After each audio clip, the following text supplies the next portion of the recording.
virtual workout number 43 here today. So warm-up is for completion, okay? However, we're still gonna go on a 6-minute clock here, and we're gonna try to get through all of this, and we're gonna try to push ourselves here when it comes to the end. Now, to start this warm-up out, we're gonna go ahead and get started with a nice little 1K run. So this is 1,000 meters. This is a little less than a mile, right? It's a little more than half a mile. So if you know your mile time, go ahead, divide that by 2. We should be a little bit more than that half-mile pace, okay? Now, however, this is a warm-up, so I don't want you to go out for that sprint, that PR style pace. I want you guys to get into a nice steady pace, get those legs moving, get your body moving, and then go ahead and try to pick that up. So what I'm talking about is what we call a negative split. So I want your second 500 meters to be faster than your first 500 meters. So wherever you're running, if you're running out 500 meters, I want that first run to be slower than your second run. So I want you to pick up that pace as you start to bring it in. Now, after that, we're gonna do 10 squat jumps. So that squat jump, just like a normal squat here, we want those hips to go back first, knees travel wide, torso nice and upright. You're gonna press through that ground powerfully, exploding up, trying to get as much height off the ground as possible. We're gonna do that 10 times here. You wanna make sure you're landing nice and soft with those soft bent knees as you come down to the ground. After that, with the remaining time, this is where I want you guys to really push yourself. With the remaining time, you're gonna do max jumping lunges. So remember that lunge position, it's that 90-90 with that upright torso. We wanna make sure we're maintaining this as we're doing that jumping lunge. So that jumping lunge is from this position, powerfully exploding up and switching. Now you'll notice when I switch here, I'm still in that 90-90 position, I'm still upright. So we still wanna focus on that good form with this plyometric movement. This is definitely gonna get that heart rate elevated, and between those two movements and even that run, those legs are gonna be on fire, okay? So go ahead, try to get through this quickly, try to get as many of those lunges in as possible. Use that first portion of that run to get that body going.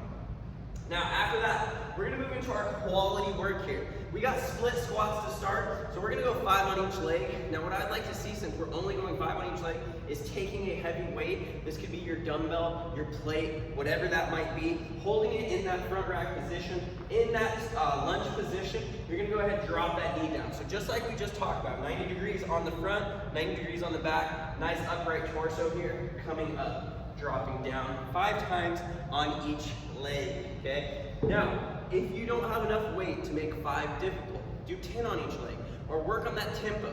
Slow down, pause holding it off the ground, and then exploding up, okay? Again, this is about progression, about getting stronger, making yourself better. So we need to make that hurt, we need to make that burn a little bit. After that, we're gonna go V-ups. 4 sets of 20 here, so laying on the ground in a fully extended position, legs out, hands out. You're gonna go ahead and extend those legs up, meeting at the middle, coming up to those toes, coming back down, and extending up. Once those legs come off the ground, try not to set those back down on the ground. Now, we've been talking about this a lot now. V-ups, we've been doing them a while. Go ahead and do those so that they are difficult, okay? If you can get through 20 V-ups, no problem, no burn, nothing. Tempo, pause at the top of the V, pause at the bottom, bring those legs down slow. Again, progress, make this harder for you. After that, we're gonna do a dumbbell farmer hold.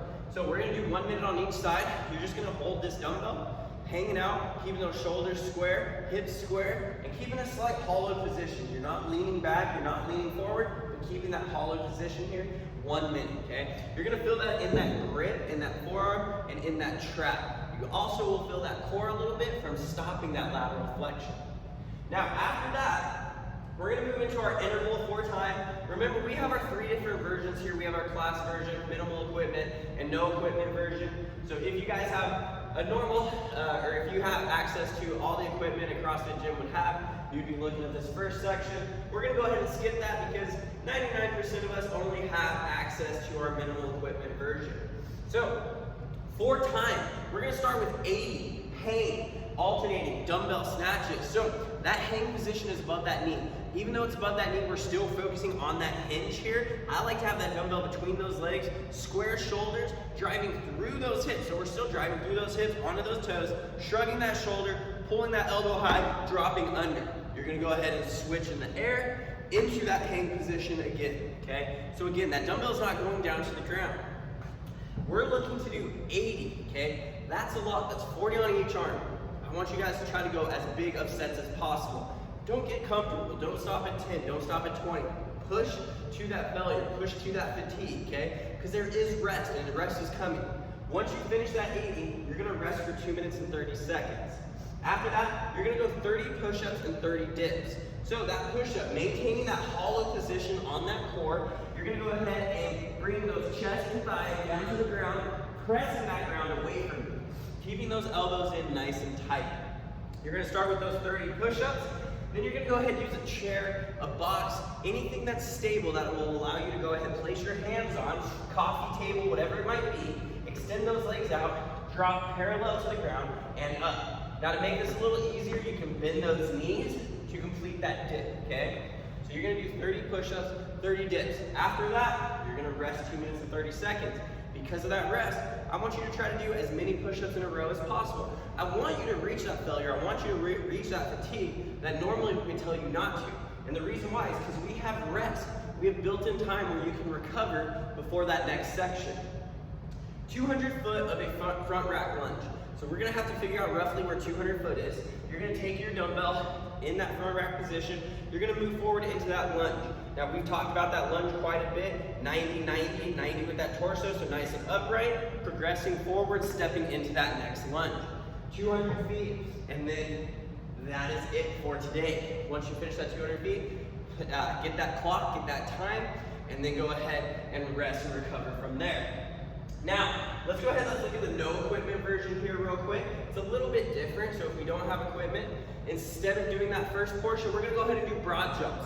So that broad jump is a powerful explosion movement, just like that hang power snatch. You're gonna go ahead and hinge at those hips. Notice, very similar, right? You're gonna use those arms to help drive forward.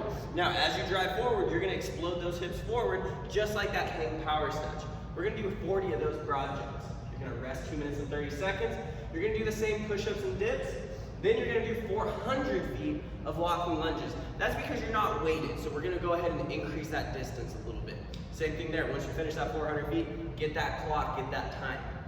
Now, for today's workout, heart rate, right? Some of these movements are gonna get that heart rate pretty high. Broad jumps, hang power snatches, that's gonna get that heart rate pretty high, but at the same time, muscular endurance and fatigue is also gonna get you. So what I want you guys to focus on here today is pushing that envelope, trying to go bigger sets than normal. If normally you would do 10 broad jumps and rest, try to do 15, 20, try to go unbroken. Really try to push yourselves here today, guys, with that. Push-ups, same thing. Dips, same thing. Don't just settle. Don't break this up. Don't be smart about this. I want you to approach this with reckless abandonment. I want you just to try to finish it, okay? 400 foot walking lunges, same thing. Now again, heart rate's gonna be elevated, but muscular endurance is gonna be the name of the game here today. So again, push yourself, go big, try to get this one done.